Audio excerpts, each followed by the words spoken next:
जय हिंद। आइए आज हम जानते हैं कि वॉर क्या होता है, वॉर किन कारणों से होता है और वॉर होने के बाद उसका परिणाम क्या होता है। वॉर इन्हीं तीन कारणों से होता है, जौर, जोरू और जमीन। इन तीन कारण में से अगर कोई एक कारण भी होगा तो युद्ध होगा, और अगर इस तीन कारण को एक साथ मिला दिया जाए तो महायुद्ध होगा। जौर मतलब होता है सत्ता, पैसा, ये सब जो है आपका जर में आता है। जोरू मतलब आपको पता ही है, महिलाएं जो होती है वो जोरू में आती है, इन महिलाओं के कारण भी युद्ध होता है। और जमीन आपका जो है लैंड, जिसे हम लैंड कहते हैं, वो जमीन जो है आपका, उनके कारण भी युद्ध होता है। यहाँ पे इजराइल और फिलिस्तीन में जो युद्ध चल रहा है आपका, वो उसमें तीनों कारण आ गया है। तो क्या आपको लगता है कि ये युद्ध होगा, ये महायुद्ध का रूप लेगा?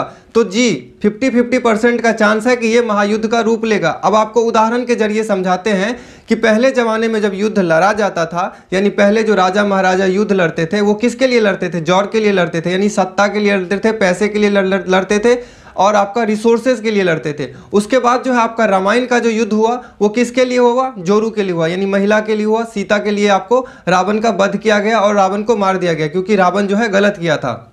और महाभारत का युद्ध जो है वो जमीन के लिए भी हुआ था, सत्ता के लिए भी हुआ था और महिला के लिए भी हुआ था, यानी इसमें तीनों चीज आ गया था, जिसलिए वो बड़ा युद्ध हुआ था, महाभारत हुआ था।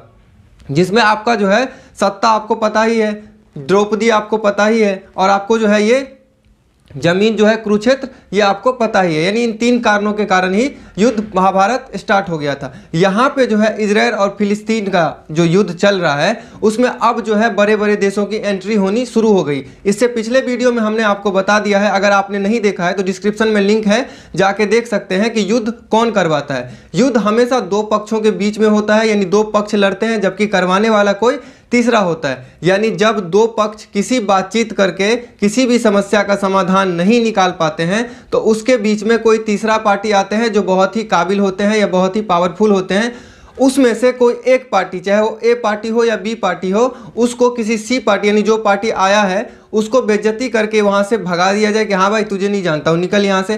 तो आपका युद्ध आरंभ हो जाता है। यानी वो सी पार्टी जो है किसी एक पार्टी का साइड ले लेता है और बोलता है भाई चढ़ाई कर दे, कर ले लड़ाई। यहाँ पे यही हो गया है कि इजराइल के तरफ से आपका यूएसए आ गया है, ब्रिटेन आ गया है, और आपका जो है फिलिस्तीन के तरफ से जो है आपका और भी देश आ गए, जैसे रसिया आ गया है, आने वाले टाइम में चाइना भी आ जाएगा, पाकिस्तान आ गया है, और जितने भी अरब कंट्री हैं ये सारे के सारे क्या हो गए हैं कि फिलिस्तीन के तरफ से आ गए हैं। तो अब यहाँ पे वॉर होने का चांस इसलिए है कि इसमें तीनों चीज आ गया है। रिसोर्सेज तो आपको है ही, बता दिया था मैंने आपको कि ये जो युद्ध चल रहा है, ये जो संघर्ष चल रहा है वो अरब कंट्रियों में चल रहा है, यानी खाड़ी के देश में चल रहा है, और वहीं से ईंधन वगैरह जो भी आता है वही आता है। और आज के डेट में आपको पता है कि ईंधन अगर बंद हो जाए तो पूरा का पूरा वर्ल्ड ही थम जाएगा, यानी बिल्कुल स्थिर हो जाएगा, रुक जाएगा।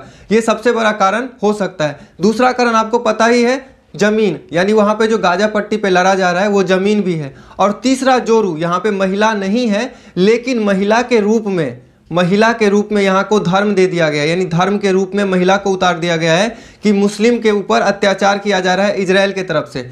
ये चीज, तीनों चीज अगर मिल गया है और एक भी महाशक्ति को अगर किसी ने भी बेइज्जती कर दिया तो युद्ध होने से कोई नहीं रोक सकता है। अब जानते हैं कि युद्ध का परिणाम कुछ नहीं होता है, कुछ भी नहीं होता है। युद्ध का परिणाम यही होता है कि खामोखा जान माल की नुकसान होता है, इंसान का जो है हत्या होता है, और इससे ज़्यादा कुछ भी नहीं होता है। इतिहास पलट के अगर आप देखिए तो किसी भी युद्ध में कुछ नहीं हुआ, एक सत्ता के कारण, एक किसी पैसे के कारण और महिला के कारण, या फिर आपका जो है रिस्पेक्ट के कारण जो भी युद्ध हुआ है उसमें क्या हुआ है कि आम जनता मारा गया है। अभी भी जो हो रहा है उसमें क्या हो रहा है, कोई दो पार्टी, यानी जो दो पार्टी लड़ रहे हैं, इजराइल के जो प्राइम मिनिस्टर हैं या फिलीपींस के जो प्राइम मिनिस्टर हैं, ये दो पार्टी नहीं लड़ रहे हैं, यानी वहां पे आम जनता, यानी वहां के नागरिक लड़ते हैं।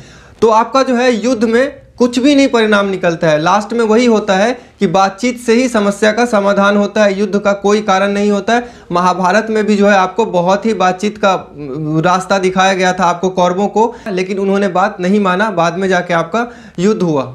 युद्ध हमेशा दो पक्षों के बीच में एक पक्ष जो है आपका सही होता है और एक पक्ष गलत होता है। यहाँ पे आपका इजराइल गलत है और फिलिस्तीन जो है वो सही है। लेकिन क्या होता है कभी कभी कि गलत होने के बावजूद भी कभी कभी जब आप पावरफुल होते हैं तो आपको कई लोग साथ दे देते हैं। यहाँ पे जो है यूएसए वगैरह जो है, ब्रिटेन वगैरह, ये इजराइल का साथ इसलिए दे रहे हैं कि इजराइल की टेक्नोलॉजी, इजराइल का सोच, इजराइल की जो है आपका रिसोर्सेज बहुत ऊपर है, बहुत हाई है। हालांकि आपका रूस जो साथ दे रहा है उसका कारण बस एक ही है, अपना उल्लू सीधा करना, यानी वो हथियार बेचेगा अपना और युद्ध करवाएगा, इन दोनों से युद्ध करवा के इन दोनों को बर्बाद करेगा। आई होप आपको की समझ में आ गया होगा। मिलते हैं नेक्स्ट वीडियो में, तब तक के लिए धन्यवाद। जय हिंद।